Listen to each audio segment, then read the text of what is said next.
Baik, pada malam ini kita akan bersama dengan barisan panelis-panelis yang handal.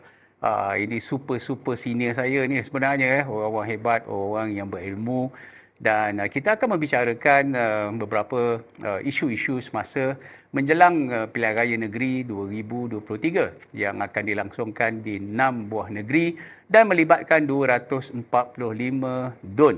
Jadi kemeriahannya tetap terasa. Dan bagi mereka yang mengikuti jelajah madani dan pelancaran jentera oleh Yang Amat Berhormat Perdana Menteri yang ke-10, kita dapat melihat bagaimana respons dan bagaimana hangat suasana berkempen pada kali ini. Jadi tuan-tuan dan puan-puan, pada malam ini kita berbicara soal pertarungan pertahankan maruah.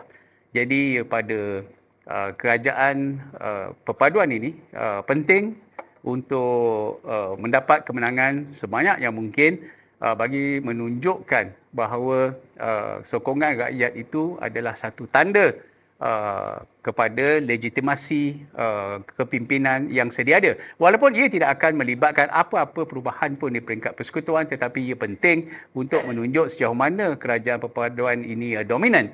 Dan di sebelah Perikatan Nasional, ini adalah pertarungan 1 lawan 1 pada saya. Yang lain-lain tu kita rasa hanya nak merosakkan atau memecahkan undi. Tetapi di sebelah Perikatan Nasional, pertarungan ini juga penting bagi mengukur apakah mereka masih lagi boleh membawa satu naratif Melayu dan Islam, perpaduan Melayu dan Islam Melayu terancam.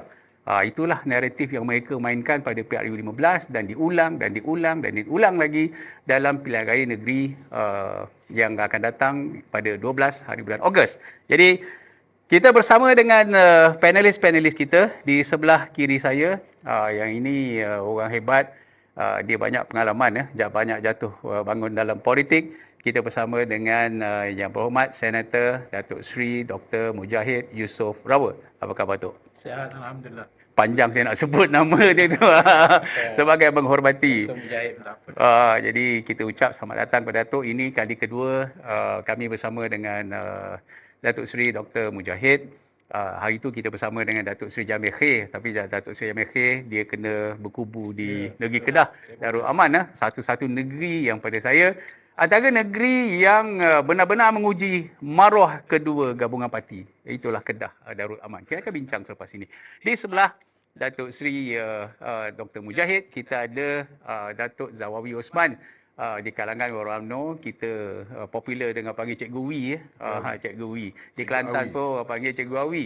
Jadi selamat datang tu. Datuk Zawawi Osman adalah Ketua Penerangan UMNO Negeri Kelantan. Oh, bukan calang-calang ni kita bawa ni. Ini tukang pukul daripada Negeri Kelantan. Di sebelah kiri Cikgu Awi ialah seorang lagi yang saya suka tengok dia berdebat di Parlimen, iaitu Datuk Abdullah Sani. Apa khabar Datuk Abdullah Sani Abdul Hamid? Apa khabar, Dok? Alhamdulillah, sihat ada ni. Oh, dia cool aja dia. Tunggu satgi bila kita masuk gear. Baik, kita akan mula nak bertanya kepada panelis-panelis kita. Tok, kalau kita tengok, kita dah cerita tentang kepentingan pilihan raya negeri yang 2023, pilihan raya negeri yang ke-15 bagi negeri-negeri yang berada di Semenanjung Malaysia. Baik, kita tengok berlakunya hang parlimen disebabkan tak cukup jumlah bagi membentuk kerajaan. Ini semua cerita orang dah tahu. Jadi misi parti-parti yang bertanding pada kali ini, kalau dulu ada 3 penjuru, Barisan Nasional Go Solo, kita ada Pakatan Harapan dan kita ada Perikatan Nasional. Tetapi kali ini kita nampak dia jauh lebih solid pertarungan itu kerana 1 lawan 1.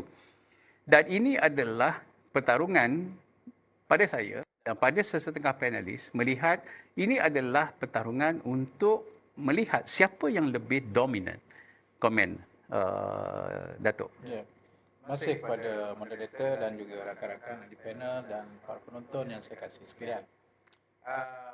Pertama saya ingin membuat satu penjelasan bahawa kalau kita mengambil satu senario yang pernah berlaku pada PRU yang lalu, jika hendak dibandingkan dengan apa yang akan berlaku dalam PRN negeri akan datang, saya yakin bahawa suasana itu sudah tidak sama. Maknanya kita tidak boleh mengambil apa yang kita dapat daripada PRU yang baru ni dengan apa yang akan berlaku dalam PRN. Ini memandangkan kepada beberapa sebab. Pertama, kita tahu PRU yang lalu dia datang dalam keadaan politik yang tidak stabil. Ketidakstabilan itu adalah di atas sebab krisis politik yang berlaku dan juga isu COVID dan sebagainya. Jadi latar itu telah membentuk satu peluang politik untuk mengambil kesempatan dengan isu-isu yang disebut tadilah, sama ada isu perkauman, isu agama. Jadi ia menajamkan lagi dan pengundi menjadi lebih rapuh untuk menerima lebih mudah keadaan pada waktu itu. Tapi setelah selesai pilihan raya umum, kita dapati satu pendekatan yang saya kira telah mengubah satu suasana yang baru, iaitu terbentuknya sebuah kerajaan yang kita namakan sebagai kerajaan perpaduan.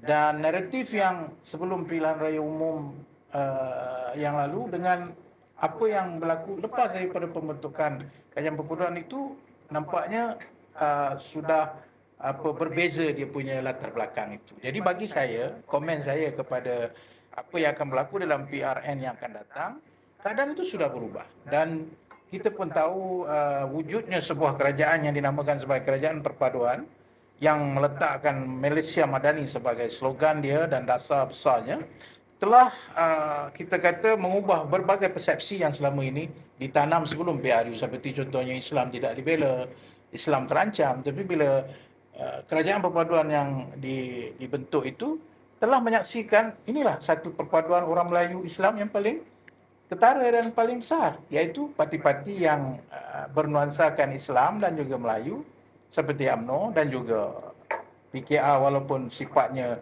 lebih rencam, tapi komitmen dia kepada isu Melayu dalam konteks perlembagaan, begitu juga dengan Parti Amanah dan kita kata dengan UMNO, telah menggabungkan satu kekuatan yang sepatutnya orang Melayu melihat ini sebagai peluang terbaik untuk membela Islam yang dikatakan terancam itu.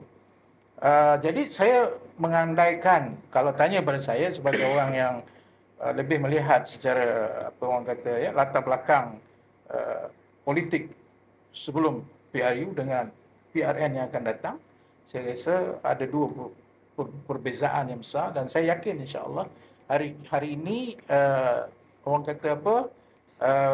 keseimbangan itu semakin nampak ketara berpihak kepada kita.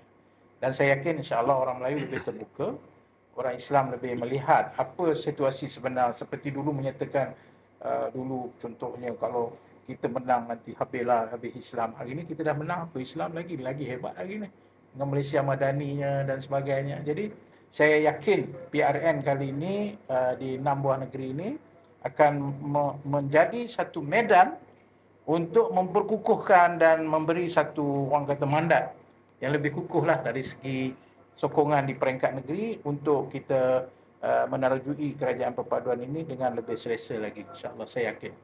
Baik, terima kasih Tok kepada Datuk Zawawi. Kalau kita tengok sebenarnya hari ini Perikatan Nasional masih lagi tidak boleh move on. Mereka masih lagi tidak boleh hakikat bila melihat PH dan BN dan sekutu-sekutu yang lain yang berjumlah 19 buah parti itu membentuk kerajaan. Kepada mereka mengulang naratif bahawa sepatutnya mereka lah yang lebih legitimate, yang lebih absah untuk mereka membentuk kerajaan. Pada ketika itu mereka kata mereka sudah ada 115 SD. Ini diulang dan setiap ceramah yang kita pantau, mereka mengatakan bahawa kita mempunyai Perdana Menteri penipu, pembohong, dia tak sepatutnya jadi Perdana Menteri. Jadi pada sesetengah orang yang tak ada literasi politik yang jelas, mereka kata, oh betul lah, mereka harus bersama dengan Perikatan Nasional kerana terwujudnya unity government ini di atas dasar pembohongan. Komen tu. Assalamualaikum warahmatullahi wabarakatuh. Terima kasih Doktor. Saya nak komen sikit mengenai apa yang berlaku dulu dan sekarang ni. Yang mana kalau kita tengok Perikatan Nasional ni sentiasa memomokkan bahawa kerajaan hari ini adalah kerajaan yang ditipu, yang menipu rakyat dan menipu segala-galanya. Tapi kalau kita lihat, Perikatan Nasional kena balik kepada diri dia sendiri. Kenapa ianya berlaku sedemikian? Apabila kerajaan tak dapat ditubuhkan selepas PRU 15, Yang di-Pertuan Agong minta PH dengan PM bergabung untuk mendirikan kerajaan. Tetapi Perikatan Nasional menolak. Maka satu alternatif lain, Agong terpaksa kena memanggil Barisan Nasional untuk menentukan siapa yang boleh jadi kerajaan. Maka di sinilah dipertikaikan oleh Perikatan Nasional apabila Barisan Nasional menolak Perikatan Nasional untuk digabungkan dengan Barisan Nasional. Dia bukan memilih Pakatan Harapan tetapi menolak Perikatan Nasional. Kenapa BN menolak Perikatan Nasional? Ini kita kena tahu. Pertama, kalau kita lihat dulu, selepas PRU 14, ramai MP-MP, ahli parlimen UMNO ini lompat kepada Bersatu. Bukan kerana dia nak melompat, tetapi dipaksa untuk melompat. Itu satu peristiwa. Dan selepas PRU yang ke-15, 10 orang daripada ahli parlimen ini dikatakan membuat SD menyokong Tan Sri Muhyiddin Yassin. Tanpa Perikatan Nasional berbincang dengan UMNO, dengan Barisan Nasional. Mereka berbincang dengan ahli parlimen. Mereka merompak ahli parlimen. Apa rasa Barisan Nasional, orang-orang Barisan Nasional dan juga ahli-ahli UMNO apabila perkara ini berlaku? Inilah yang membuatkan apa yang berlaku pada hari ini. Kerajaan perpaduan ditubuhkan oleh nasihat Yang di-Pertuan Agong. Kita semua, baik Pakatan Harapan dan Barisan Nasional, kita mengorbankan prinsip kita. Kerana rakyat. Kalau kita memegang prinsip, sekarang pun masih tidak ada lagi kerajaan. Atas nasihat Raja-Raja Melayu dan Yang di-Pertuan Agong, maka kita mengorbankan prinsip untuk rakyat. Dan kita gabungkan dan kita jadi kerajaan perpaduan. Dan hari ini Perikatan Nasional dia tak puas hati. Kalau kata dia tak puas hati. Sebab apa? Sebab dia nak sangat. Dia nak jadi kerajaan. YMO dia merompak, mencuri dan sebagainya. Dia nak jadi kerajaan. Dan akhir sekali Allah tunjukkan kepada mereka bahawa mereka tak boleh jadi kerajaan. Tak boleh jadi kerajaan. Kenapa? Kerana mereka telah melakukan satu dosa kepada UMNO dan Barisan Nasional. Ini dosa yang sangat besar. Mungkin orang UMNO ada yang tahu, ada yang rasa, ada yang tidak. Tetapi kita yang sebati dengan UMNO ni, kita rasa kita diperbodohkan. Sebab itulah kita menolak Perikatan Nasional. Kita menolak Perikatan Nasional. Dalam mendirikan kerajaan perpaduan ini, kerajaan yang diminta oleh Yang di-Pertuan Agong ni, kita menolak Perikatan Nasional. Ini kena faham. Kita menolak Perikatan Nasional. Kerana, saya sebutkan tadi, Perikatan Nasional ini kalau kita lihat, mereka ni sentiasa mewawarkan kepada orang, mereka ni bersih. Mereka ni kuat agama. Mereka segala-galanya. Tetapi apa yang mereka buat? Dalam pilihan raya sendiri pun, sedekah. Bukan sedekah, bagi saya itu rasuah. Datuk Seri, Datuk Seri pernah berada dalam PAS. PAS dulu, PAS sekarang berbeza. Saya rasa. Jadi, pada pandangan saya lah, betul lah, hari ini sepatutnya ini yang berat. Kita hari ini tak perlu kita bincangkan tentang politik negara. Yang perlu kita bincangkan adalah kehidupan rakyat kita. Pembangkang seperti Perikatan Nasional, tak usahlah nak jadi kerajaan. 14 tahun kita tidak ada majoriti 2/3 di parlimen. Bermula 2008, hari ini baru pertama kali selepas 14 tahun baru ada majoriti 2/3. Takkanlah majoriti 2/3 ni nak runtuh sebuah kerajaan. Apa berlaku di PRN ni tak akan berlaku kejatuhan kerajaan dan sebagainya. Dan saya nak petik sedikit, luar sikit daripada soalan doktor. Hari ini adalah PRN. Kita memikirkan bagaimana kita nak memilih kerajaan negeri. Bukan nak mempertikaikan kerajaan Malaysia hari ini. Tetapi naratif yang dibawa hari ini, buruknya kerajaan perpaduan dalam nak memilih kerajaan negeri. Umpama orang kata, beli tiket kereta api tetapi naik bas. Itulah pandangan saya. Baik, Datuk Abdul Bahsani, kalau kita tengok cara dan taktik mereka berkempen pada hari ini amat menarik kerana mereka mampu memukau pendengar-pendengar yang setia mengikuti ceramah-ceramah mereka. Mereka tak dapat membezakan bahawa macam tadi Cikgu Awi cakap, ini sebenarnya tak ada kena-mengena dengan parlimen. Ini bukan pilihan raya umum. Ini bukan pilihan raya memilih calon-calon legislatif ke Dewan Rakyat. Ini hanyalah memilih ahli-ahli Dewan Undangan Negeri di 6 negeri yang masih belum melaksanakan pilihan raya. Tetapi bukan itu saja yang mereka cuba memukau, mereka membina persepsi. Malah tuduhan, bukan tuduhan, malahan dakwaan Perdana Menteri kita yang mengatakan bahawa mereka membiayai pilihan raya yang lepas melalui dana judi pun hari ini pun masih tak dijawab. Saya dah tengok dah 2 negeri, Kedah dan Pulau Pinang. Saya rasa ini dah lebih 72 jam cabaran demi cabaran dilontarkan, tapi mereka masih tak menjawab. Ini soal maruah kerana mereka memperjuangkan, mereka lah yang memperjuangkan Islam yang sebenar kononnya. Tetapi hakikat sebaliknya mereka reverse dalam tindakan. Dalam rasuah ahli parlimen mereka Kuala Terengganu. Ini fakta. Kuala Terengganu didapati bersalah kerana menggunakan rasuah untuk membeli undi, dan dia tak merayu mengabsahkan lagi bahawa itulah hakikat sebenar. PAS. Jadi komen Datuk. Assalamualaikum warahmatullahi taala wabarakatuh. Terima kasih Doktor kerana mengajukan soalan yang memekatkan lagi suasana PRN 6 negeri. Saya dah jelaskan pada ini luar sana. PRN ni dia produk negeri. Dia bukannya buat dasar untuk kerangka negara. Jadi untuk memulihkan ingatan mereka yang cedera, minda, kecederaan minda, kecacatan minda, ataupun dia panggil kelonggaran minda ini, harus sedar bahawa produk-produk yang ada dalam negeri-negeri itu perlu dirujuk sebagai suatu bahan untuk mereka memilih. Sebagai contoh, di Selangor 49 produk daripada lahir sampai meninggal. Adakah boleh mengizinkan, kalau kita kata kita ni negeri Islam, mengamalkan dasar Islam, tapi rakyat hidup dalam derita yang minum air seperti teh tarik?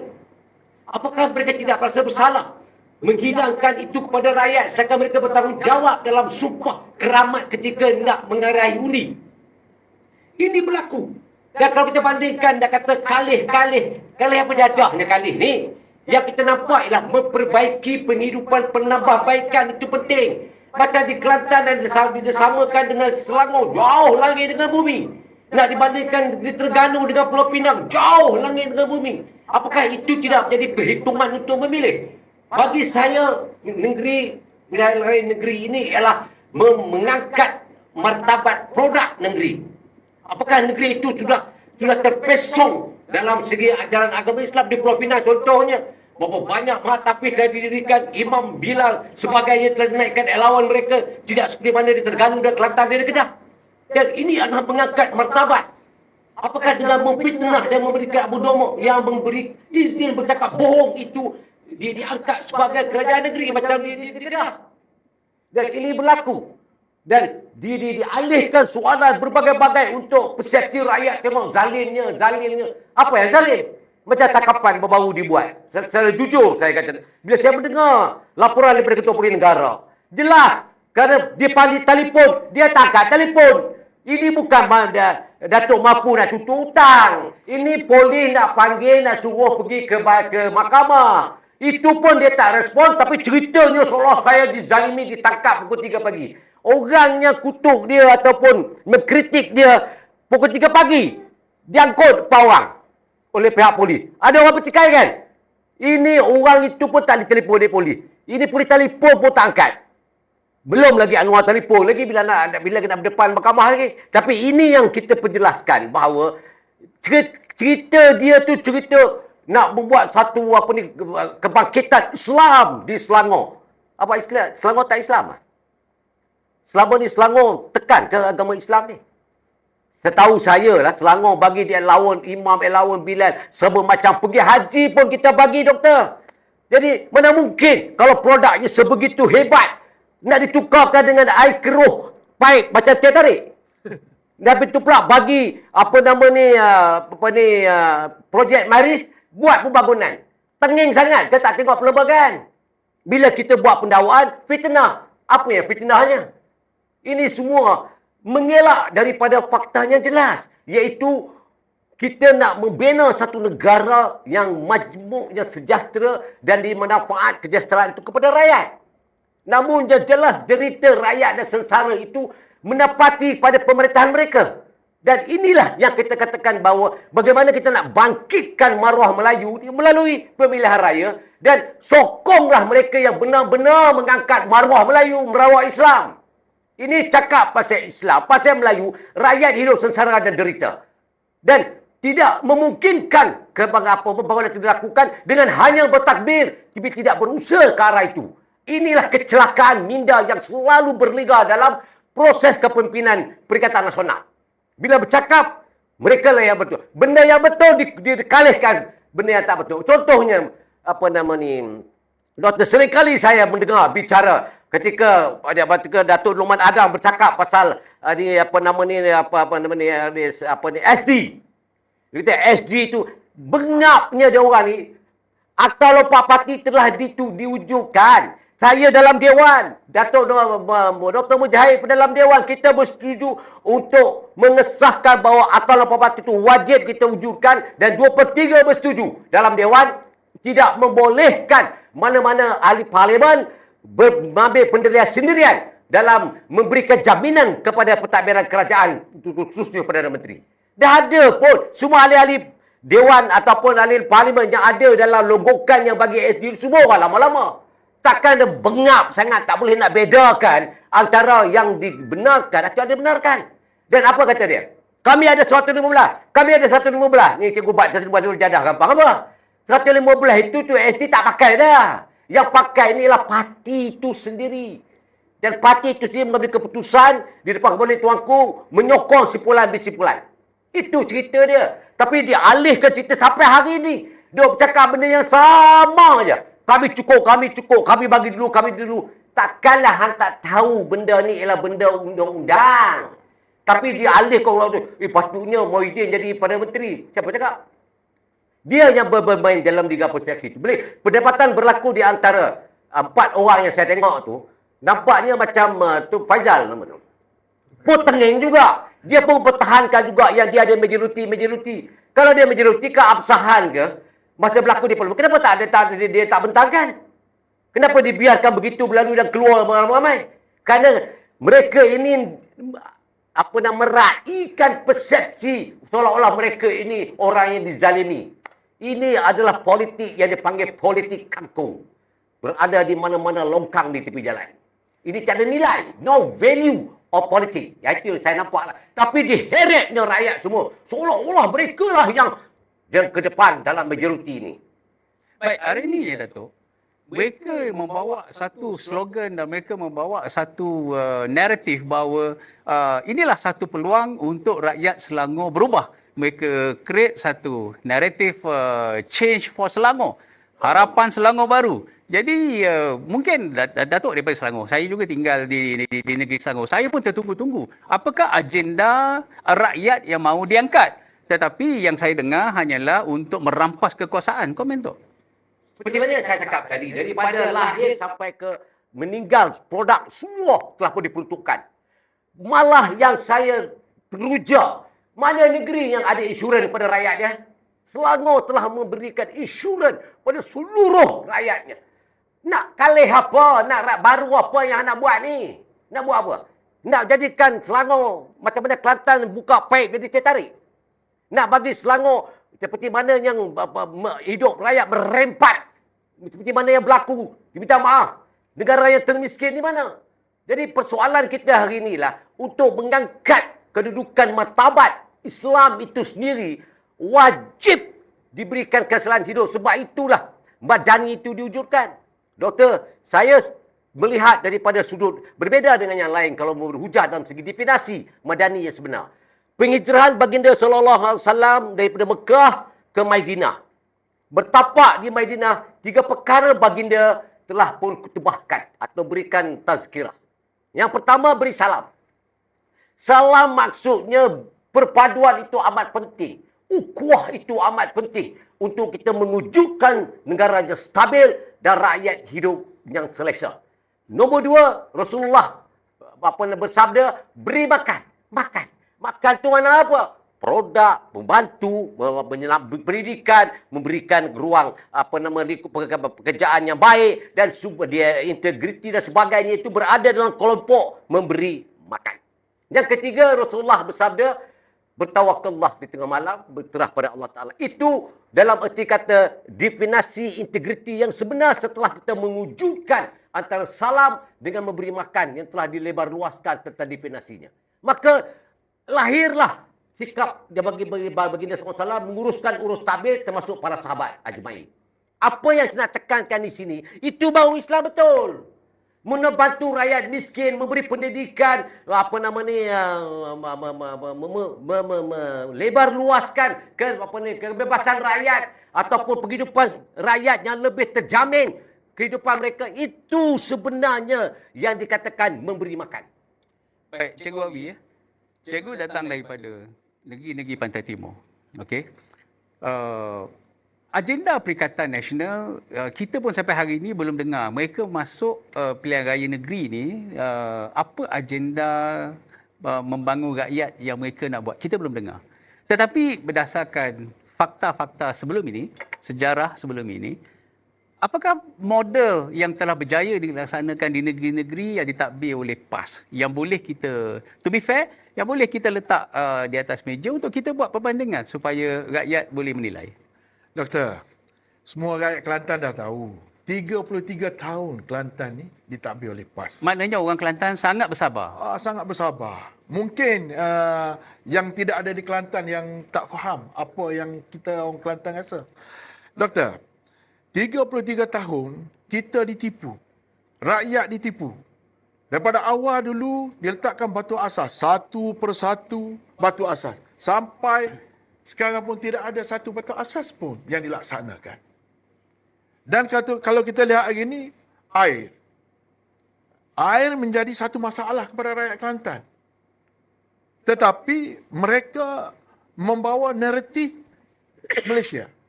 Mereka tidak mempertahankan kerajaan Kelantan ataupun Terengganu.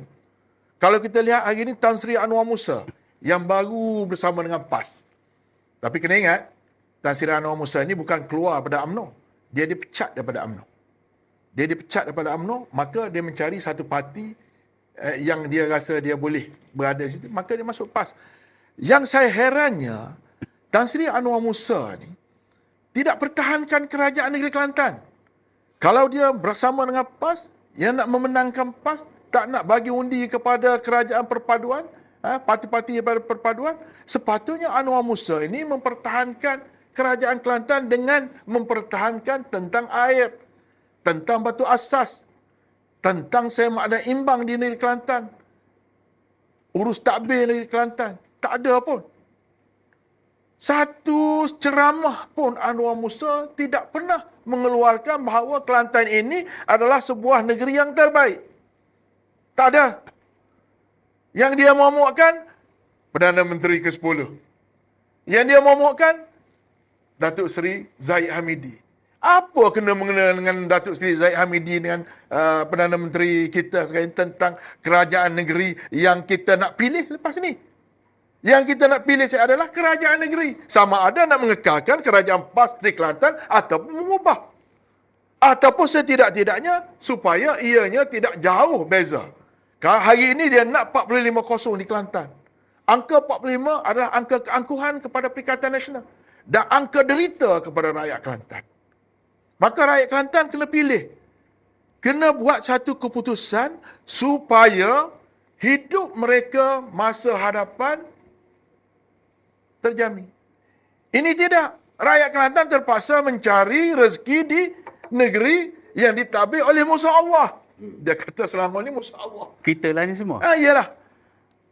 Mencari rezeki di negeri musuh Allah. Ini kita kena fikir. Maka rakyat Kelantan hari ini dan Terengganu kena fikir. Buatlah keputusan. Apabila bagi mandat kepada rakyat untuk memilih, buatlah keputusan yang terbaik. Sama ada nak mengekalkan kerajaan PAS dengan airnya keruh, macam teh tarik. Hari ini, kalau di Pasir Putih, dah 3 hari tidak ada air. Dah tak boleh budak ke sekolah. Dah tak boleh buka kedai. Mandi wajib boleh?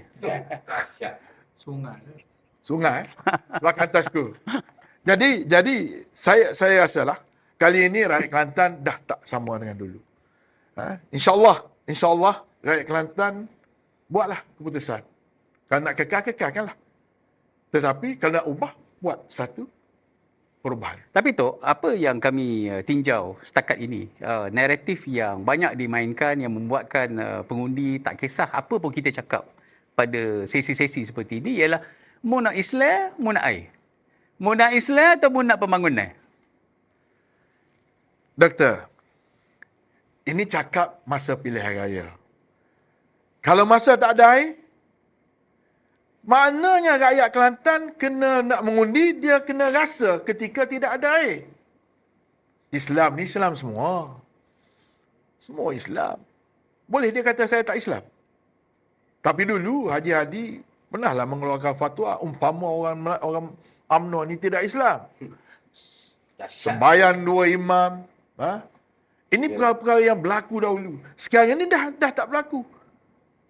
Maka pengundi kena faham. Islam ini bukan untuk PAS dengan Perikatan Nasional saja. Islam ini hak kita semua. Hak orang UMNO. Hak orang amanah. Ini parti pilihan kita. Kalau kita dengar sendiri pun, bagaimana Tafsir Muhyiddin Yassin cakap, PAS ini parti ajaran sesat. Itu Muhyiddin cakap. Muhyiddin cakap. Anwar Musa pun cakap macam tu juga. Tapi apabila kedudukan mereka begini, maka beginilah jawapannya. Maka hari ini, rakyat kena faham. Dan yang paling teruk sekali saya tengok, apabila mereka mengadakan satu kerajaan yang tidak stabil. Mereka yang mengadakan, bukan kerajaan yang mencipta. Mereka yang mengadakan. Sehingga kan mereka memomokkan kerajaan yang akan tumbang dan sebagainya.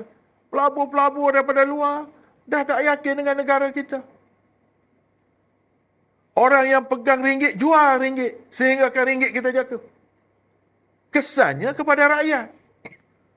Siapa yang mulakan? Sepatutnya selepas PRU yang ke-15 baru ni, sama-sama kita bina negara. Kerajaan buat dasar. Pembangkang yang mana dasar itu baik kena sokong. Ini semua yang baik pun tak sokong. Apatah lagi yang tak baik. Yang salahnya pembangkang hari ini. Jatuhnya duit ringgit kita ni kerana pembangkang. Sebab mereka yang membuatkan pelabur-pelabur rasa gusar dengan politik yang ada. Dan rakyat kena tahu siapa yang membentukkan politik yang tidak stabil hari ini.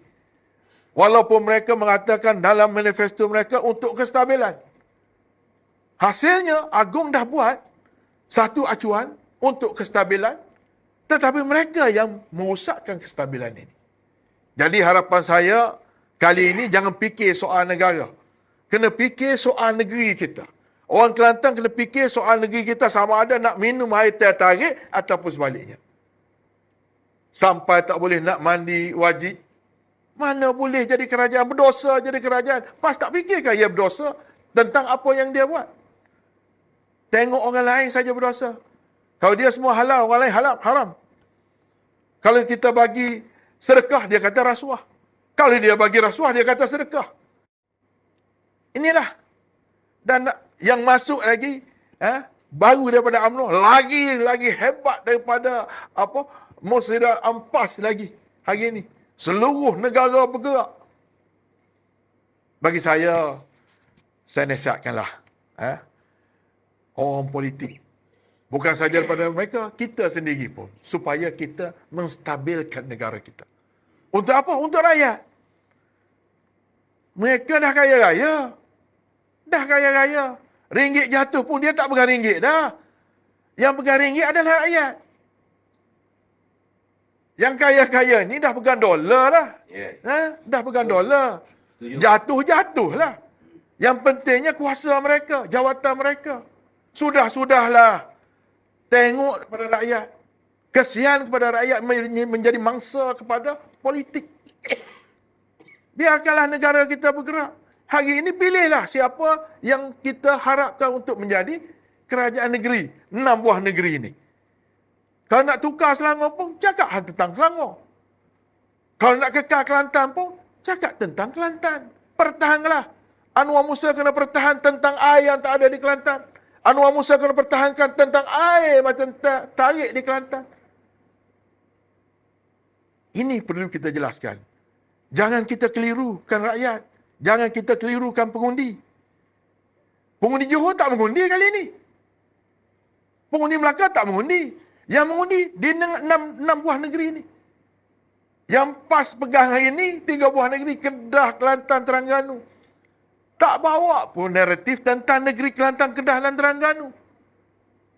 Yang dia bawa, politik negara. Duit jatuh kerana tak dapat mentadbir dengan baik. Sedangkan jatuh kerana mereka sendiri. Mereka yang nak supaya ringgit ini jatuh, supaya ada isu untuk menarik perhatian pengundi-pengundi. Ini jelas. Nasihat saya sekali lagi, Tan Sri Anwar, cukup-cukuplah. Pertahankanlah negeri Kelantan. Kelik Kelantan ni, pertahan Kelantan. Sarah rakyat kita kena pertahan Kelantan ni kerana air comel. Kena pertahan Kelantan ni kerana batu asah tu buat belakang dah. Pelabuhan darat sesar. Kena minta maaf dengan Panglima Perang. PAS. Dia bertengkar dulu. Sampai Panglima Perang kata duit hilang daripada kementerian ni untuk basmi orang miskin di Kelantan ni. Yang makanya Anwar Musa dia kata. Anwar Musa kena jawab yang tu dulu. Kena jawab yang tu dulu. Sebelum berbaik, jawab yang tu dulu. Ya. Okey, terima kasih Cik Kawi. Baik, setiap kali pilihan raya, Senator, kita akan dengar banyak penekanan tentang pendekatan takfiri yang dimainkan baru ni. Seorang pemimpin muda mereka mengata dan menuduh kerajaan perpaduan ini memainkan isu takfiri ini. Dia kata kita pula yang mainkan, sedangkan yang dok cakap hari-hari tentang pendekatan takfiri yang tak menyokong perjuangan Islam itu akan akan masuk neraka dan sebagainya ialah mereka. Jadi bijak mereka nak mengalih tumpuan dan nak mengelirukan lagi rakyat. Dermalah kepada PAS untuk pilihan raya ini kerana ia jauh lebih afdal daripada derma kepada masjid. Kalau derma pada masjid, benefit dia, faedahnya ada satu masjid. Tapi kalau derma kepada PAS untuk pilihan raya ini soal negeri, soal negara. Jadi pada saya nak memainkan isu dan sentimen agama untuk kepentingan parti ini, saya rasa dah makin menjadi-jadi. Komen Senator. Saya rasa banyak daripada apa yang diutarakan tadi oleh sahabat saya, Doktor, dan juga apa yang dilontarkan isu Islam tapi air macam teh tarik. Sebenarnya dia kembali pada tadi Doktor ada tanya kan, nak air ke nak Islam? Itu dia.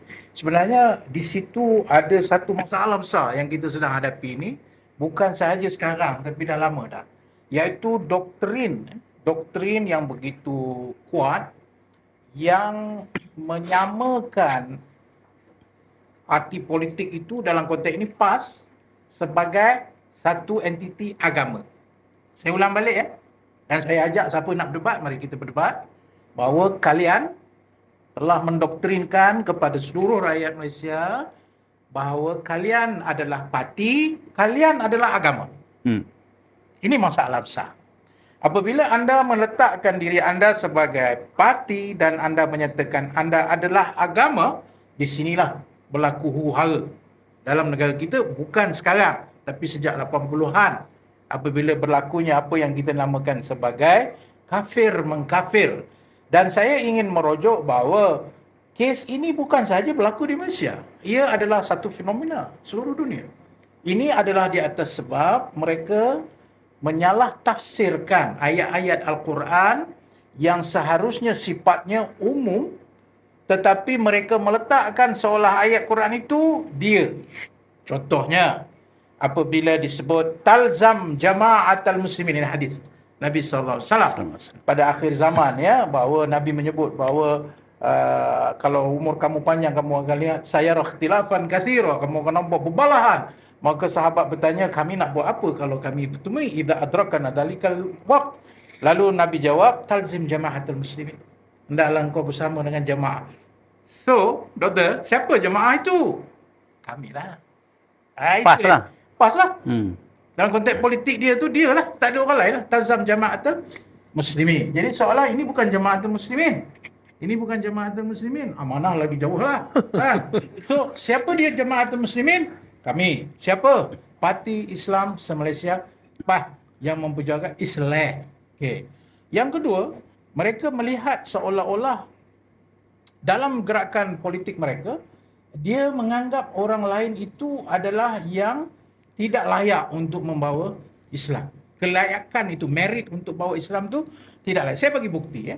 Contohnya, apabila kita melihat dasar-dasar yang dibawa oleh negara sebelum ini, semuanya tidak lari daripada mempertahankan konteks Islam dalam sudut perlembagaan. Tapi selama ini PAS tidak pernah iktiraf. Saya pun dulu dalam PAS juga.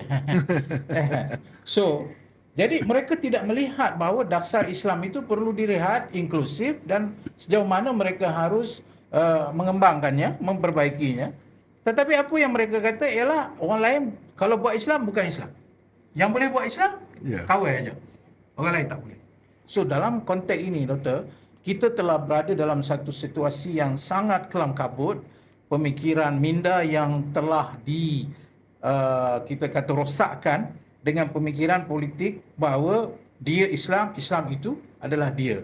Oleh itu nak memecahkan kebuntuan inilah, maka perjuangan kepada kita memartabatkan makna Islam yang sebenar, bahawa Islam itu bukan milik seseorang individu maupun parti maupun kelompok. Islam itu ialah wa ma arsalnaka illa rahmatan lil alamin. Tidak kami utuskan di kau Muhammad melainkan untuk membawa rahmat kepada sekalian alam, di mana rahmat itu mencakupi semua kaum, bangsa, agama, keturunan, mesti duduk dalam rangka rahmat Islam itu yang akan membimbing negara ini kepada satu kedamaian, kestabilan.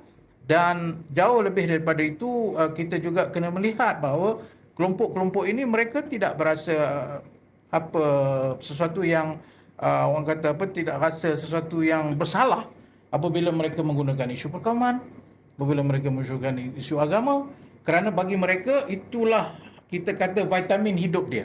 Kalau tak ada vitamin membenci sesama manusia, membenci sesama kaum, antara agama, itu bukan satu vitamin bagi dia. So in order for them to survive, untuk mereka kekal, mereka kena guna isu kaum, mereka kena guna isu agama, dan ini bersesuaian dengan pemikiran mereka yang melihat orang lain semua tak betul, dia saja yang betul. Tapi kalau orang yang bukan Islam, kalau dia berkawan, okey, betul. Tapi orang lain kalau berkawan, tak betul. So ini masalah besar kita.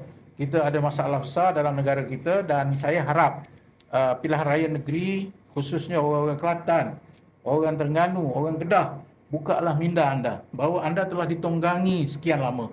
Anda telah digunakan, disalahkan Islam. Contoh, musuh Allah. Ni musuh Allah ni, doktor ni.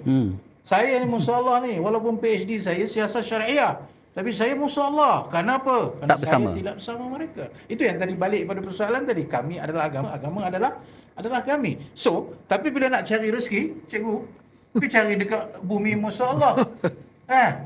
Jadi, di mana logiknya mereka boleh letak satu fatwa yang sesat, yang mana kita tengok inilah doktrin yang bagi saya cabaran besar, doktor, untuk kita cabut doktrin ini daripada pemikiran umat Islam. Dan saya seru kepada seluruh rakan-rakan di 6 negeri ini peluang yang terbaik untuk kita pecahkan diri kita keluar daripada perangkap minda yang sangat membawa kita ke belakang, dan dia menjejaskan cita-cita kita untuk melihat Islam, model Malaysia sebagai model negara Islam yang progresif, dengan madaninya itu sangat-sangat Islamik, sangat-sangat mengikut prinsip syariat. Kerana kita faham syariat, doktor, bukan kerana syariat yang kita faham ni macam tadilah, takbir, Allahu Akbar, pakai baju nampak Islam apa semua. Tapi syariat yang kita maksudkan itu ialah kehidupan baik, kehidupan yang selesa, yang menyembah Allah Subhanahu Wa Taala, baldatun tayyibatun wa rabbun ghafur, sebuah negara yang baik dan Tuhan yang Maha Pengampun. Wa ma arsalnaka illa rahmatan lil alamin wa ja'alna mustakhlifina fiha musta'marina fiha, akan menjadikan kamu untuk memakmurkan muka bumi ini. Itulah Islam. Inilah yang kita duk buat ni. Macam mana yang tak Islam ya? Jadi saya lontarkan kepada anda yang mendengar dan saya mencabar. Siapa yang ada dalam ni dengar ni, apa yang saya cakap ni tak betul, mari kita berdebat. Dan kita buktikan apakah yang sebenarnya yang dituntut oleh Islam. Dan saya masih lagi beranggapan, lagi di luar sana kita ditanam dengan pahaman aku adalah agama, agama adalah aku, parti aku adalah agama, agama adalah parti aku. Selagi itulah negara ini akan dibawa mundur ke belakang. Baik, yang saya nak minta doktor ulas dengan lebih lanjut lagi. Bahaya doktrin ini apabila pemimpin-pemimpin mereka cakap apa pun, mencarut pun boleh, menuduh orang kafir pun boleh, mereka sendiri berkhianat pun tak mengapa, tetapi di kalangan penyokong-penyokong mereka tetap bertakbir seolah-olah walak itu memang mungkin 120 atau 130%. Apa pun yang cuba dimasukkan ke dalam minda, mereka takkan dapat mampu untuk mengubah pendirian mereka. Fenomena ini kita lihat boleh menjadi suatu perkara yang sangat berbahaya kepada sebuah negara yang berbelang kaum, Doktor. Pasti je. Inilah yang saya kata bahayanya. Apabila doktrin ini ditanam sebegitu rupa, dan dia bukan sekadar doktrin politik je. Dia ada usrah. Dia tiap-tiap hari dia. Itulah usrah tu kata bagi dekat parti lebih baik pada bagi kat masjid. Ini yang ditanam. Ada sampai kata kalau pergi mesyuarat, parti mati lebih baik pada pergi ke masjid. Sujud sembahyang contohnya. Benda-benda ni berlaku, bukan tak berlaku. So doktrin ini ditanam sebegitu lama. Saya tidak tahu kenapa pemimpin muda PAS hari ini dia sama ada dia tak tahu apa yang berlaku, atau dia buat tak tahu apa yang berlaku, atau dia suka benda itu berlaku tapi menafikannya. Cuma apa yang saya nak kembali balik pada soalan doktor tadi, bahawa dalam hal ini dalam sejarah Islam kita ada satu kelompok yang kita namakan sebagai Khawarij. Terkenal dalam sejarah Islam. Siapa yang ada masa buat baca tentang Khawarij. Khawarij ni salah satu daripada ciri-ciri mereka ialah menyatakan mereka saja yang mewakili Islam, orang lain tak mewakili Islam. Yang kedua, mereka mewajarkan apa saja yang mereka buat betul, orang lain buat tak betul. Dan dia menanam kepada pengikut dia bahawa kalau pemimpin dia buat, terima saja sebab mereka mewakili Islam. Jadi kalau kita tengok hari ini, saya sering menulis dalam tulisan-tulisan saya dan dalam buku-buku saya menulis, ada satu bab nama dia Khawarij Moden nama dia. Dan salah satu kelompok Khawarij Moden ini ialah PAS. Dan itulah soalan yang ditanyakan, kalau pemimpin dia buat apa pun betul belaka. Jangan persoalkan. Ya? Ikut saja apa yang dia cakap. Sebab apa? Dia mari pada isu apa dia kata, Allah, kamu nak banding, kamu ni semayang malam tak? Nak banding dengan pemimpin kita. Kamu ni berapa Quran baca? Kamu ni semayang pun tunggang balik. Ni pemimpin kita ni, dia bangun malam, dia baca Quran, jadi dia pergi ke arah tu. Jadi ahli-ahli ini berasa seolah-olah dia tak akan sama kedudukan dia yang digunakan untuk menyatakan bahawa mereka ni suci, mereka ni tinggi kedudukannya dan sebagainya. Sebab itu mereka tidak dipersoalkan. Dan ini sangat bahaya. Ini sangat bahaya kerana dalam konteks orang kata pemikiran, dalam konteks minda, seharusnya kita boleh mempertikaikan pemimpin kita. Ad-dinu nasih, kulna liman lillahi wa rasulihi wa li'ammatil muslimin wa li'ammatihim. Agama itulah nasihat. Kepada siapa? Allah menasihati kamu, Rasul menasihati kamu. Dan kamu boleh menasihati pemimpin kamu, bagaimana pemimpin kamu boleh menasihati kamu. Ini hadis Nabi SAW. Jadi kita telah menutup ruang itu. Ya, PAS dan kelompok yang sama waktu dengannya, termasuklah Perikatan Nasional yang menumpang. Saya tahu bersatu ni, dia tahu PAS ni tak boleh gila cikgu. Tapi oleh kerana keperluan politik. Anwar Musa tahu. Takkan dia tak tahu. Tapi oleh kerana tadi keperluan politik. Siapa tak tahu PAS ni? Saya pernah bercakap dengan kawan-kawan UMNO masa dulu muafakat lah kan. Muafakat kan. MN. Saya kata, macam mana kau orang tu duduk? Nampak aku keluar PAS dah ni. Aku kenal lah PAS ni. Nampak macam mana dia kata? Maknanya apa? In terms of, dari segi nak menumpang PAS, dari sudut nak tumpang, bagus dia boleh bawa negara ni. Dia hanya menumpang kepada satu kekuatan PAS yang telah satu kekuatan yang palsu, bukan kekuatan sebenar, kekuatan yang dipenuhi dengan berbagai doktrin-doktrin yang tidak betul. Jadi bagi saya itulah jawapan kepada masalah kita, dan bagi saya kerajaan hari ini dengan dasar madaninya, perpaduan yang disebut antara kita PH dengan BN ini serta GPS dan lain-lain, sebenarnya adalah satu aset besar untuk kita gelembelingkan tenaga kita berdepan dengan doktrin ini. Dan saya yakin insya-Allah pemimpin-pemimpin muda PAS yang bercakap banyak ni, dia tak tahu sejarah pun. Dia mengikut apa yang ada, dan saya cabar mereka. Kalau betul kamu kata tak berlaku, kamu ubahlah PAS. Kami dah cuba dah. Kami dah lama dah cuba dalam PAS. Tak berjaya. Tak berjaya. Jadi silakan cuba. Tapi jangan syarat. Kena ubah kepada yang lebih baik. Jangan kamu pula mengikut sehingga PAS tu tak jadi lebih baik tapi menjadi lebih buruk. Dan saya yakin insya-Allah dengan kekuatan yang ada hari ini, kita dapat dan mampu untuk mengatasi masalah yang sedang kita hadapi ini. Dan PRN ini adalah satu medan uji yang sangat baik untuk pengundi-pengundi, khususnya Kelantan, Terengganu, Kedah, membuat satu perubahan besar kepada satu Kehidupan Islam yang lebih baik, dengan memberi kehidupan yang lebih baik dan juga taraf hidup rakyat yang lebih baik. Dan itulah Islam. Dan itulah yang dituntut di dalam agama kita. Baik, terima kasih Senator. Saya nak tanya Dato' Abdul Hassani, lanjutan daripada apa yang diterangkan oleh YB Senator tadi.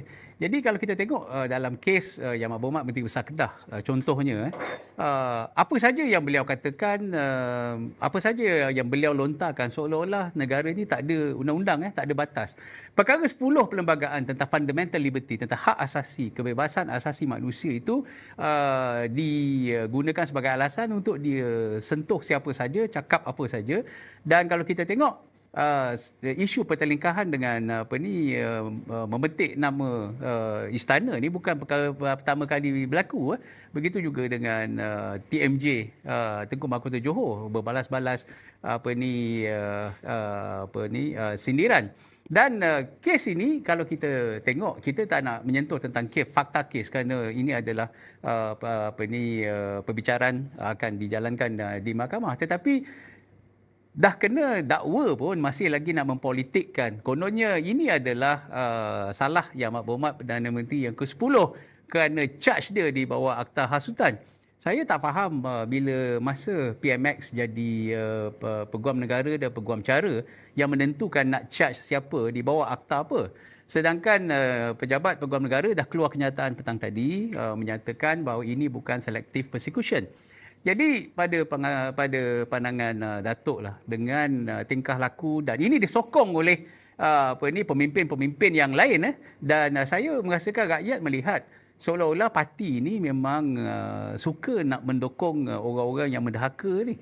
Komen Datuk? Ya, apabila dia dikenakan atas Akta Sultan 1948, berlaku banyak perkara yang dibangkitkan sebab terlalu banyak sangat. Bila dia berada di pentas ni doktor, manusia ni kadang-kadang bila dia mempunyai kecacatan minda, bila dia atas pentas ni, dia perasan dia itulah yang paling hebat, dia dikategorikan syok sendiri. Dan dia akan luahkan apa saja. Apa saja terbuku dalam otak dia tu, kalau dia biol-biol lah dia. Jadi ini berlaku kepada Sanusi. Sebab itu bila dia buat statement atau buat ceramah, dia tak fikirkan kemudian. Apa yang berlaku akan datang dia tak fikir. Yang dia fikir ialah untuk menyeronokkan orang di depan seolah-olah yang dia itu ada pelibur lara. Dan ini berlaku. Ketika dia didakwa, pertuduhan dia kerana dalam Akta Sultan itu, perkara dia melawan istana. Dia menghina, memperlekehkan istana. Itu charge dia. Dia serang Datuk Seri Anwar, dia serang Datuk Seri Zahid, dia serang Amir tak cukup inci. Belum lagi. Tapi persoalan yang dia lakukan ialah untuk memperlekehkan. Itu perangai dia. Sebab perangai inilah yang sebenarnya yang mengundang kecelakaan. Dan rakan-rakan dia yang lain mengedakwa bahawa tak boleh buat macam tu. Baca dulu apa dakwaan dia yang dikena ke atas dia. Bukan dengar apa dia cakap. Dia kata kemudian negara Malaysia ni tidak ada kebebasan bersuara. Kepala otak kau. Dan kau serang itulah Sultan. Dan kau dalam konteks bila memegang jawatan, bersumpah keramat, memegang perlembagaan.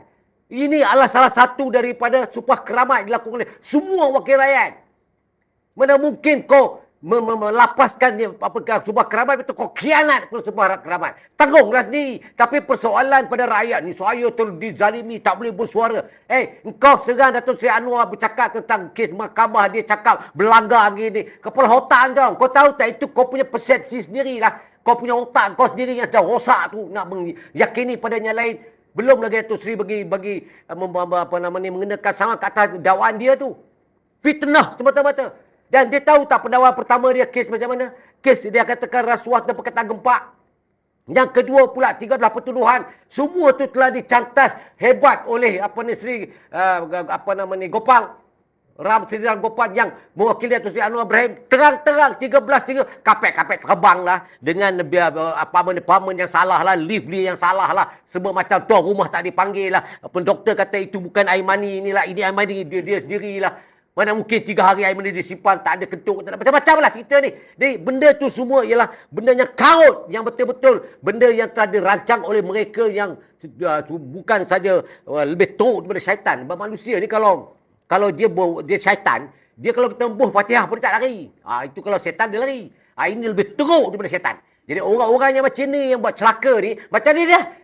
Cakap ni kutu bila dia kena ni, dia kaitkan dengan semua. Dia kata Datuk Seri Anwar tak ada kena mengena pun dengan kes Datuk Seri Anwar. Datuk Seri belum lagi bersuara. Betul juga dengan MT Besar Selangor. Dia tak cukup inci ni. Ini anugerah Allah bagilah. Yang kau dah pelekeh tu macam apa. Yang kau tu badan kau sedarlah diri. Jadi kita semua ni kena memahami bahawa jangan terheret dengan mereka-mereka yang cuba nak jahanamkan akidah kita. Jangan nak bersekongkol dengan pembawa fitnah. Jangan bersama-sama dengan mereka yang cuba melakukan kezaliman pada diri. Akhirnya besok kamu akan mencari di pada masyarakat siapa yang kamu fitnah tu. Jangan terkongkong atau terlingkup dalam satu kumpulan yang sama taraf dengan si Sanusi ni. Punya bengap, bercakap itu tak pernah fikir akal. Lepas tu pula dia kata, tiba-tiba saya dizalimi 3 pagi saya ditangkap. Polis dah telefon hang berapa kali, tak angkat-angkat. Tutup. Lepas tu pula, polis Kedah kata tak ada di Kedah. Dah terbarang tentu. Bila pihak polis telah melakukan siasatan, meramalkan apa yang berlaku, mendapat laporan dan maklumat, dia akan angkutnya walaupun 3-4 pagi. Dia tahu dia akan angkut untuk menjamin keselamatan. Dia kata kumpul 200,000 orang. Apa jadahnya? Yang kamu punya buat salahnya lain. Semua terheret tu macam apa? Jadi polis bertindak awal. Mengambil tindakan itu berdasarkan kepada atau polis. Kerana meyakini bahawa ini akan berlaku rusuhan. Tidak salah kalau polis ambil tindakan. Siapa pun Datuk Seri Anwar pun dulu kena masuk pecah pintu rumah pun. Berlaku pecah kaca rumah. Dia saya pada dekat Damansara, Bukit Damansara tu. Apa tak berlaku? Kita pada itu betul tu. Jadi apa yang kita nak beritahu ialah keadaan itu tidak seteruk dia. Elok je berlenggang jalan. Nak kata kezaliman polis. Dulu lagi teruk. Jadi kalau kita tengok orang yang serang dia tu 4 orang tu. Pukul 3 pagi juga kau dia. Angkatnya polis. Ada orang bising. Ada orang bunyi. Ini dah Sanusi dizalimi. Pelhangguk dizalimi. Yang dia tu yang zalim diri dia. Dan dia sendiri yang meletakkan diri supaya berbuat begitu. Lagi teruk, lagi bagus. Pasal apa? Pasal orang yang derhaka kepada khabar duli tuanku ni mesti dihukum. Jangan kita biarkan. Besok ni doktor, macam-macam terbit nanti. Yang kau ni bangsa ni buat macam ni. Apakah berlaku? Kalau ini diberikan pengampunan, kalau ini diberikan ruang, apa akan berlaku negara ni? Hancur. Jadi sebelum dia hancur, kita pastikan yang menghancur itu kita lunakkan dia. Kita bukan saja lunak, kita goreng dia betul-betul supaya dia menjadi kering tak tu arah, akhirnya ditanam juga. Itu yang penting dalam proses kita nak memberikan kesan baik kepada rakyat. Dan rakyat ni pun saya nak serangkan kepada rakyat di luar sana. Tolong-tolonglah. Jangan dia terima bulat-bulat. Ini saya tengok dalam WhatsApp guru ni macam-macam. Ada yang kata Sanusi dizalimi, dah pemimpin kita, kepala otak kau dizalimi. Apa yang zalim? Kau cuba ceritakan apa yang zalim. Dia sendiri yang mengundang, dia sendiri yang tanggung, tengeng sangat. Jadi itu pun nak backup lagi. Pakai otak lah, jangan jadi kecederaan minda. Terima kasih, Doktor. Baik, yang menarik je Datuk bukan setakat dia perangai dia memang macam tu, tapi dia pun mengatakan bahawa PC kenyataan yang dibuat oleh IGP itu bohong. Dia kata dia boleh bekerjasama dengan polis, dia tak ada masalah, dia dah ada komunikasi dengan pegawai polis, tapi cuma dia tidak mahu ditangkap. Boleh ke kita yang nak di-charge, kita kata tolong jangan tangkap saya tak nak ditangkap, boleh ke? Sanusi ni doktor, kalau dia bercakap 10, 30 juga percaya. Kalau tak menipu ni bukan Sanusi. Sepanjangnya saya tengok dia punya, saya tak pernah berdepan dengan dia pun. Tak berdepan, menyampah berdepan dengan dia pun. Tapi bila saya tengok daripada rentak wajah dia tu, kuat penipu. Kalau dia kata IGP ni menipu, just IGP menipu. Boleh buat laporan polis kata IGP menipu. Boleh tak boleh? Saya cabar dia. Besok, ni Sanusi dengar sini. Besok kau pergi buat laporan polis, kau kata IGP menipu. Yang menipunya IGP kan kau. Engkau yang menipu supaya nak meraih simpati. Apa punya sial lah. Tapi apa pun kita percaya bahawa kita yakin IGP telah melakukan tugas yang terbaik dan menjaga keselamatan negara, memastikan tidak ada kerosakan yang dibuat oleh orang yang kecederaan minda. Baik. Saya sikit. Okeylah kita tengok itulah realiti kan. Tapi kalau kita melihat kepada apa yang kita namakan sebagai image seorang menteri besar lah, kita kata, menteri besar ni dia bukan jaga dia nak jaga satu negeri ni. Nombor satu dia kena respect undang-undang. Itu dah syarat wajib lah. Sebab dia kena angkat sumpah dulu menghormati keluaran undang-undang semua kita dah tu. Tapi sosok tubuh ini nampaknya macam tidak menghormati prinsip undang-undang. Saya tidak menuduh, tapi dari sudut itu satu. Yang kedua, imej seorang menteri besar mesti menggambarkan sikap dia yang mempertahankan negeri dia itu secara dasar dan undang-undang.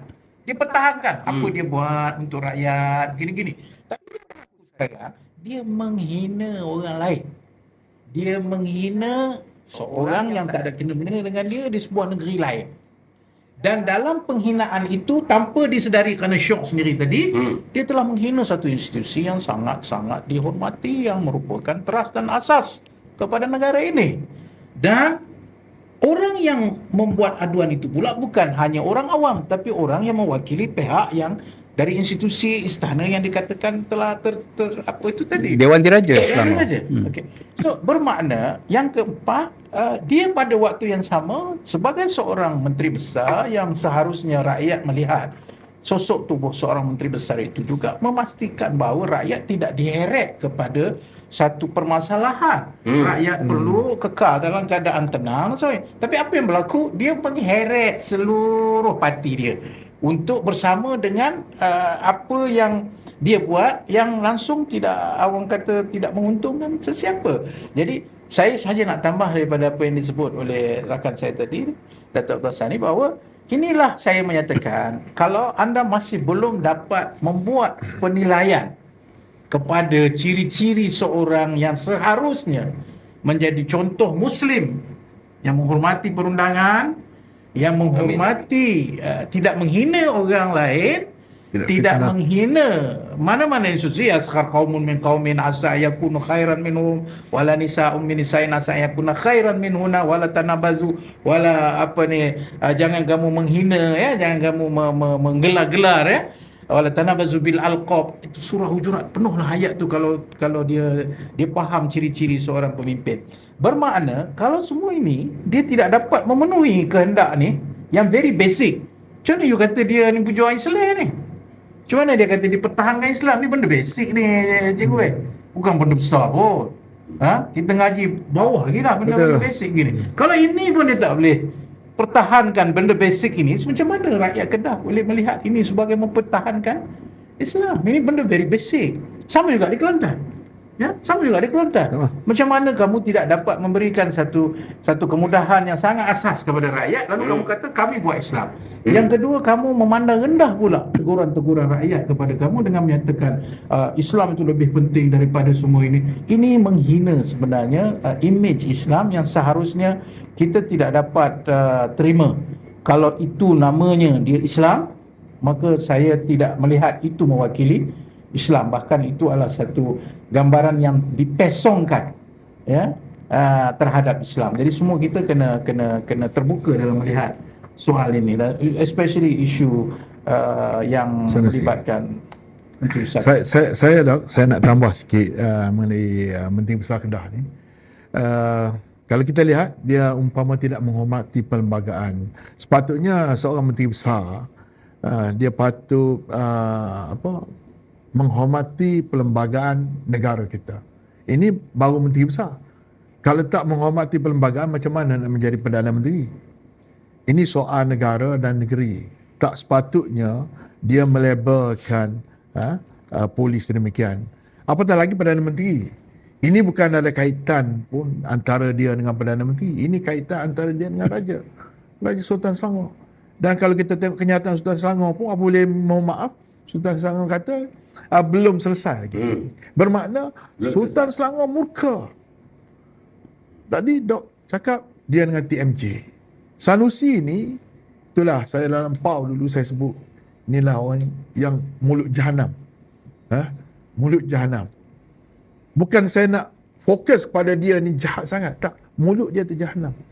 Dan dia ni Memang kalau jahat kita kalau saya tengoklah dia ni, watak dia ni bukan watak Menteri Besar.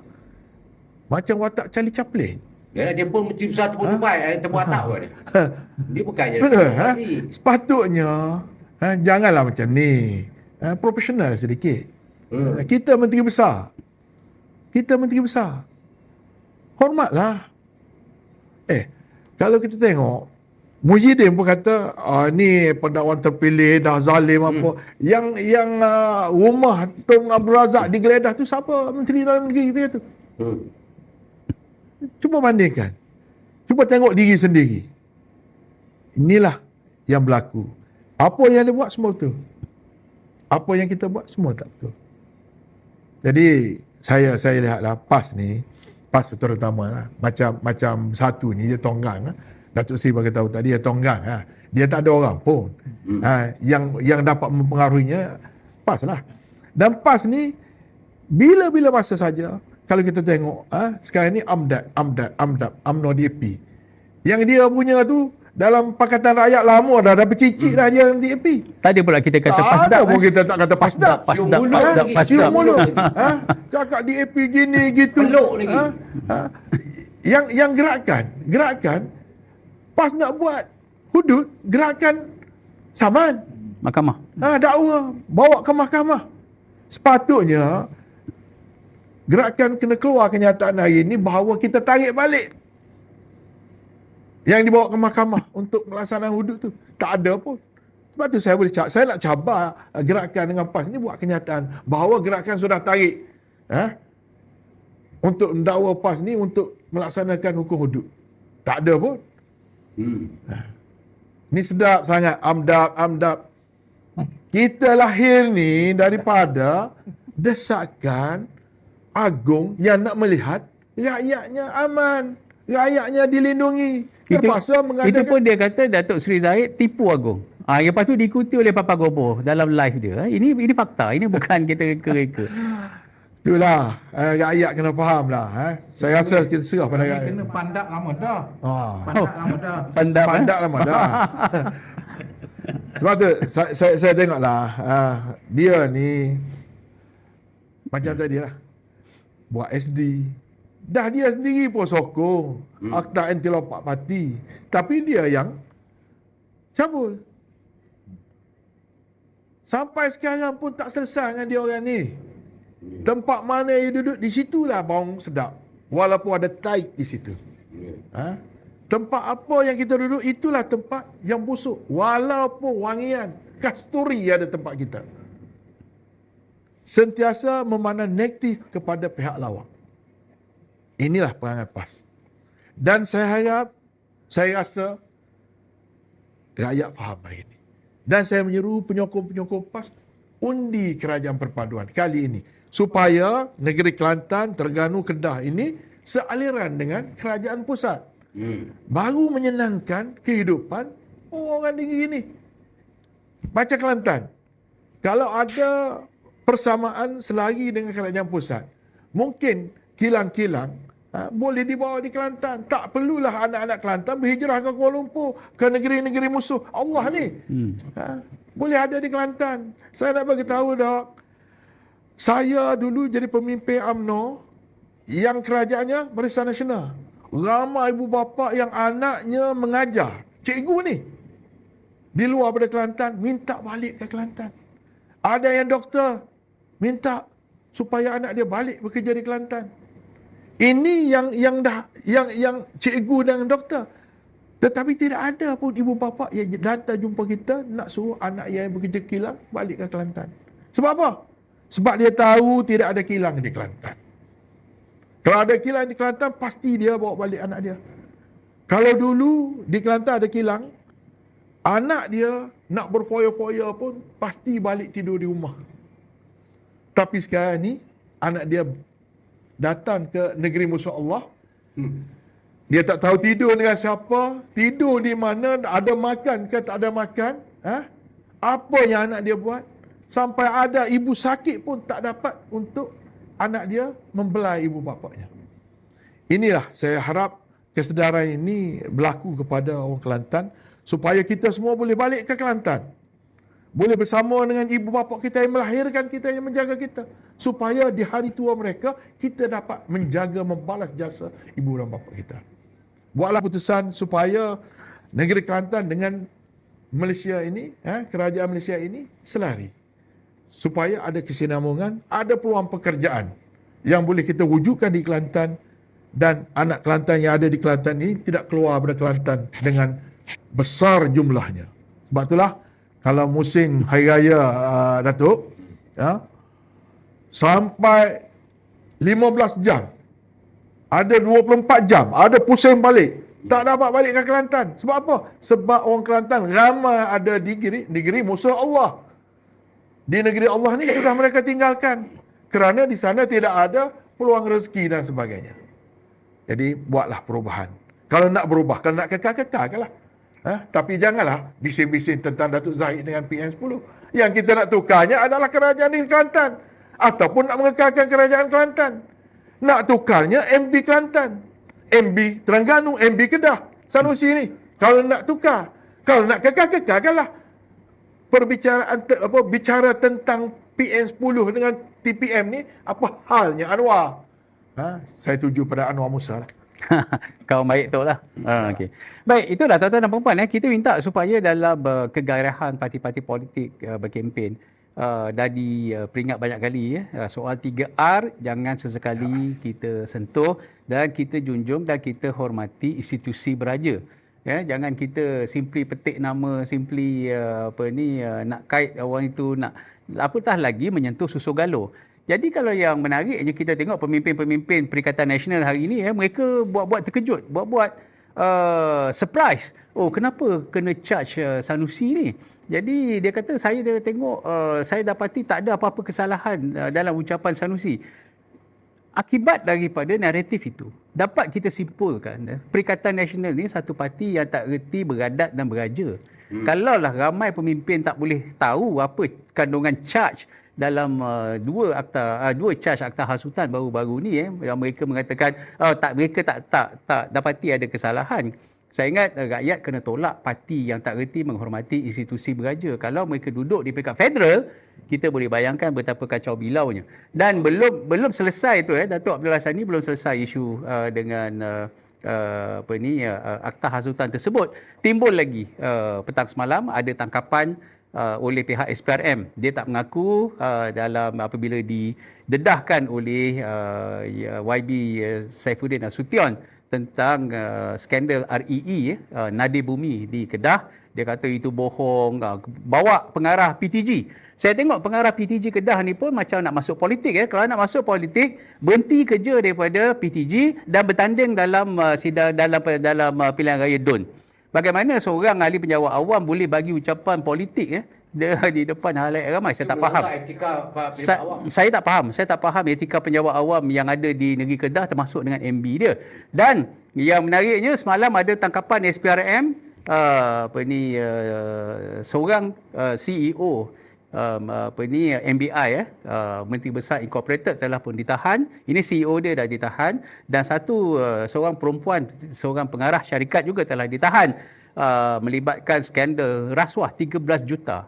Jadi tangkapan kepada pekerja asing berjumlah 52 orang berlaku sebelum ini, dan tangkapan kepada seorang warga asing yang menjadi penasihat telah pun dilakukan. Kemudian 2 tangkapan SPRM. Jadi nak nafi apa tentang isu yang sedang berlaku di Bumi Kedah ni? Komen tu. Adakah ini adalah sengaja usaha nak memalukan atau mencalakan maruah Perikatan Nasional di Kedah? Beginilah. Kalau ianya melakukan satu jenayah, tidak ada pilih kasih dalam membentuk hukuman yang dikenakan pada mereka yang melakukan. Bagi mereka-mereka yang di luar sana, segala pertuduhan, dakwaan yang dikenakan kepada mereka-mereka yang terlibat ini, sebenarnya terlibat itu sudah pun berlaku. Dan ianya mengambil kira tentang peradaban undang-undang dalam negara. Tindakan SPRM itu tidak boleh sewenang-wenangnya atau membatasi kerana pilihan raya. Sebab ini terlungguknya ialah kena melakukan jenayah. Kalau orang tidak melakukan jenayah, kenapa ditangkapnya CEO? Kenapa ditangkapnya penasihat MBI punya daripada China tu yang di luar jangkaan kedudukan dia sebagai orang yang profesional yang bekerja di bawah dibenarkan dalam kedudukan sebagai pekerja dalam negara. Ini adalah rumusan daripada tindakan yang mereka lakukan. Dia ingat seolah-olah pelakuan jenayah mereka itu akan dilindungi oleh Allah Subhanahu Wa Taala. Barang dia ingat, setiap jenayah di muka bumi ini kamu lakukan, kamu akan menerima balasan di muka bumi ini. Jangan anggap ia terlepas. Sebab itu saya kata, pemerintahan macam mana sekalipun, bicaralah apa sekalipun, akhirnya result itu yang akan memberikan jaminan sama ada kamu benar ataupun tidak. Sebab itu, bila berlakunya apa yang berlaku sebelum ini, contohnya 33 bulan yang berlaku dalam pemerintahan mereka, kalau benarlah DAP itu fahaman Khomeini, kenapa tak haramkan? Kalau benarlah jenayah berlaku di Pulau Pinang, kenapa ketua-ketua pemimpin Pulau Pinang tak ditangkap? Begitu juga dengan Selangor. 33 bulan mereka merintah. 33 bulan kalau betul lah katakan dia orang ni pemimpin Islam yang terbaik. Kenapa Tambatan Air sepatutnya mereka ada kuasa untuk buat, kenapa tak buat? Banjir 4 kali dalam setahun melanda Kelantan. Ini harus cegas dan jangan ada kecederaan otak. Bila kecederaan otak minda inilah menyebabkan berlakunya banyak tuduhan-tuduhan yang mengelak daripada kenyataan. Ini doktor yang berlaku dalam kepimpinan dalam PAS utamanya sekali. Sebab dia anggap dia ni suci, dia ni bersih. Allah hatiasa lindung mereka walaupun mereka melakukan jenayah. Allah letakkan balik hukum. Apa berlaku? Terang-terang. Hari ini SPRM dah tangkap 2 orang. Besok belentur lagi. Ada lagi doktor. Bawa berdiri. Yang banyak pemimpin UMNO yang ni. Tunggulah pemimpin UMNO yang khianat pada UMNO. Yang lari kurang-kurang terselamat ni. Tunggulah. Bukan kita tak tahu dia orang punya jenayah. Punyalah berlambak. Tunggu nak waktunya saja. Tetapi jangan menuduh bahawa kerajaan perpaduan ini menyekat kebebasan, menzalimi rakyat. Itu sebenarnya tidak benar. Dan apa saja bentuk fitnah, kamu tunggulah. InsyaAllah hukuman menanti kamu. Jangan anggap kamu maharaja lela. Buat apa saja dengan sukarela. Besok tertangkap besok, tak cukup air mata keluar daripada mata. Terima kasih, Doktor. Baik, tuan-tuan dan puan-puan, kita nak wrap up perbincangan kita pada malam ini. Kalau kita katakan ini adalah pertandingan untuk mempertahankan maruah masing-masing dalam pilihan raya negeri. Sebab itu bahayanya tadi seperti mana yang Senator Doktor sebut, bahayanya kalau kita mengatakan kita adalah parti siasah dan kita juga adalah agama. Jadi setiap kita ni nak menyamakan kita ni dengan kita lah agama dan kita sajalah yang memperjuangkan agama Islam. Orang lain yang tak bersama dengan kita, itulah musuh-musuh Allah. Ini terkeluar, terbatal iman dan sebagainya. Inilah yang memberi satu impak yang bahaya. Kita manusia tak sunyi daripada melakukan kesilapan. Kalau kita mengatakan kita adalah agama dan kita sendiri pun tak maksum. Dan mana nak letak air muka kita? Kita ni dia nampak hebat. Guru saya pesan, kita ni dia nampak hebat hanya kerana Allah masih menutup keaiban yang ada pada kita. The moment awak buka aib kita ni kan, saya ingat, aduh ya, tak tahulah nak terjun jabatan mana, nak naik tingkat 39 terjun bawah pun kita pun tak tahu. Jadi hikmah daripada perbincangan ini kepada tuan-tuan dan puan-puan dalam kegairahan kita berkempen, biarlah kita bersederhana dan jangan sesekali merasakan diri kita jauh lebih suci, jauh lebih hebat daripada orang lain dan kita boleh maki hamun siapa saja, kononnya kita ada lesen yang besar.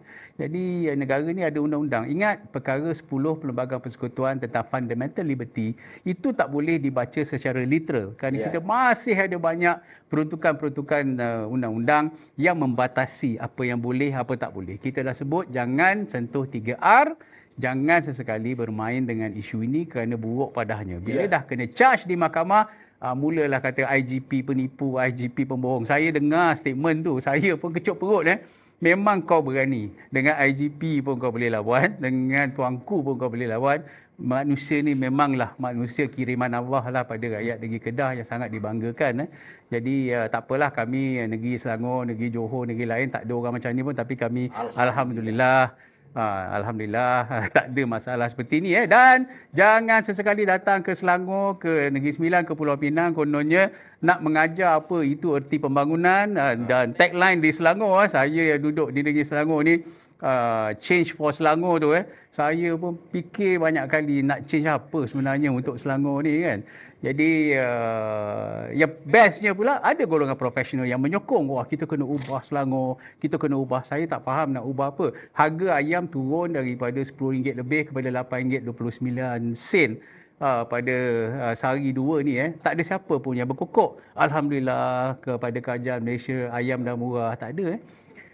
Jadi bila harga ayam naik, masing-masing berlenting. Ini semua salah kerajaan, tak reti mentadbir dan sebagainya. Kalau harga ayam pun kita dijadikan isu, nak menyelesaikan air 33 tahun yang tertonggak tu, kalau berlaku di Selangor, saya tak tahulah apa nak jadi. Jadi di Kelantan ada ampun, tapi kalau jadi di Selangor... Sebab tu Pak tak perintah di Selangor. Itulah dia. Itulah dia. Pakatan rakyat tu pun masalahnya dia orang juga yang menjadi masalah. Sebab tu dia orang terkeluar sendiri. Sebab dia sendiri tak betul.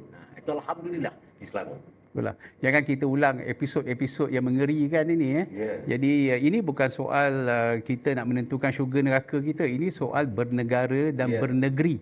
Kita perlu pentadbir untuk negeri ini. Jadi tuan-tuan dan puan-puan, kita minta supaya jangan terpengaruh dengan sentimen ucapan-ucapan retorik dan beremosi hanya untuk menggamit sokongan kosong. Dah dapat, saya selalu cakap benda ni.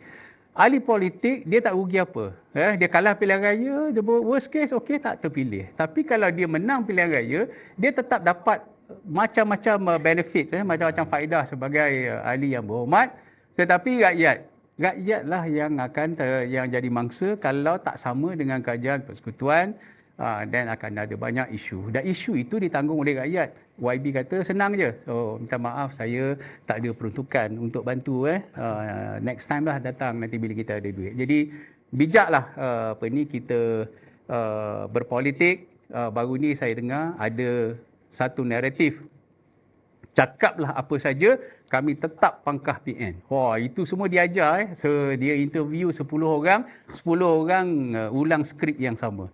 Jadi pada saya tindakan konservatif ni, kalau nak buat propaganda pun janganlah ajar orang ayat yang sama diulang dan diulang. Buatlah lain sikit. Nampak jadi sangat. nampak sangatlah. Nak jadi gobel gobel tu lain, dia ada teknik, ada cara kan. Jadi nice try, cuba lagi, kita tengok di hari-hari akan datang, buatlah naratif baru, kita pantau. Nanti hari Jumaat, tuan-tuan dan puan-puan, hari Jumaat saya, Datuk Lokman dan YB Sani Hamzan akan berada di dalam pentas ini dan kita pantau apa yang berlaku sehari dua ni. Jumaat pada 10 malam kita buat lewat sikit sebab Barisan Nasional akan membuat majlis pengumuman calon pada hari Jumaat jam 8.30 malam